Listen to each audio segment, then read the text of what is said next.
नमस्कार, आज की खबर में आपका स्वागत है। मैं हूं सौम्या शुक्ला। बॉलीवुड के दिग्गज अभिनेता मनोज कुमार का 4 अप्रैल 2025 को निधन हो गया। वो 87 वर्ष के थे और मुंबई के कोकिलाबेन धीरूभाई अंबानी अस्पताल में उन्होंने अंतिम सांस ली। मनोज कुमार लंबे समय से स्वास्थ्य संबंधी समस्याओं से जूझ रहे थे, जिनमें हृदय संबंधी समस्याएं और लीवर सिरोसिस शामिल थी। शनिवार 5 अप्रैल की सुबह उनका पार्थिव शरीर कोकिलाबेन अस्पताल से उनके जुहू स्थित घर लाया गया। चाहने वालों के अंतिम दर्शन के लिए एक गाड़ी उनको उनकी बड़ी तस्वीर के साथ सजाई गई। उन्हें राजकीय सम्मान के साथ विदाई दी गई। सुबह 11 बजे उनका पार्थिव शरीर परिवार द्वारा शमशान घाट ले जाया गया, जहां उनके करीबियों और फिल्म इंडस्ट्री के बड़े सितारों ने उन्हें अंतिम विदाई दी। शनिवार की सुबह से ही उनके अंतिम दर्शन के लिए उनके गोस्वामी टावर स्थित निवास पर बड़ी संख्या में प्रशंसक, परिवारजन और फिल्म इंडस्ट्री के लोग पहुंचे। सभी की आंखें नम थी। सबने यही कहा, एक युग अब समाप्त हो गया। अभिनेता और फिल्म निर्देशक मनोज कुमार की पत्नी शशि गोस्वामी अपने पति के अंतिम संस्कार में काफी गमगीन नजर आईं और वो काफी भावुक दिखी। अंतिम संस्कार में अमिताभ बच्चन और उनके बेटे अभिषेक बच्चन भी शामिल हुए। अमिताभ बच्चन की आंखें नम थीं और उनके चेहरे पर गहरा दुख साफ झलक रहा था। फिल्म इंडस्ट्री के कई अन्य दिग्गज जैसे पुराने दौर के फेमस विलन प्रेम चोपड़ा भी वहां उपस्थित थे। साथ ही सलमान खान के पिता सलीम खान और अरबाज खान भी इस दुख की घड़ी में शामिल हुए। अभिनेता प्रेम चोपड़ा ने भी मनोज कुमार के साथ अपनी फिल्म्स और उनके साथ बिताए पलों को शेयर किया। शुरू से ही मैं उनके साथ रहा, हर पिक्चर में हम थे। सबसे मकबूल जो कामयाब पिक्चर हुई थी वो शहीद बिगिनिंग में शहीद हुई थी। आज तक उसकी छाप छोटी, बहुत लोगों ने वही बनाने की कोशिश की, लेकिन वो उस इंतहा तक नहीं पहुंच सके।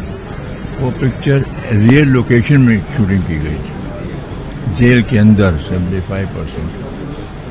और उसके बाद सब पिक्चरों में काम किया। सब पिक्चर, उपकार, पूर्व पश्चिम, क्रांति, बाकी सब फिल्मों में। उन दिनों में फिल्में जो बनती थी ना, जैसे डायरेक्टर मनोज कुमार थे या राज कपूर साहब थे, वो पैशन के साथ, पैशनेट जो था ना, उनका पैशन था उनका। और दूसरी चीज़ों में पैसा ज़्यादा खर्चते, लेकिन जहाँ तक उनका सवाल है पिक्चर बनाने का, वो कभी कॉम्प्रोमाइज़ नहीं करते थे। करोड़ों रुपये खर्च भी हो जाए, लेकिन शॉर्ट उनको जो चाहिए वही होना चाहिए। बहुत सी मिसालें हैं।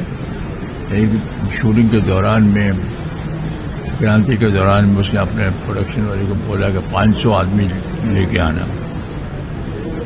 उन दिनों में वो उसने कहा 5000 आदमी के लेके आना। 400-500 आदमी इकट्ठे करके ले आया कि कर देंगे। मैंने कितने कहा था? 5000 कहे थे, 5000 आदमी थे। वहीं अभिनेता रजा मुराद ने भी उन्हें याद करते हुए उन्हीं की एक फिल्म के गाने की लाइंस कही। हर खुशी हो वहां तू जहां भी रहे, हर खुशी हो वहां तू जहां भी रहे, जिंदगी हो वहां तू जहां भी रहे। ये अंधेरे मुझे इसलिए हैं पसंद, इनमें साया भी अपना दिखाई ना दे। रोशनी हो वहां तू जहां भी रहे, जिंदगी हो वहां तू जहां भी रहे। इन्हीं की फिल्म का गाना है, उपकार का। भारत के इस महान सुपूत के दर्शन करने आया हूं, जिसने जो देशभक्ति की मशाल जलाई थी देशवासियों के दिल में, वो आज तक वो मशाल जल रही है। वो मशाल जो है बुझी नहीं है और कभी बुझेगी भी नहीं।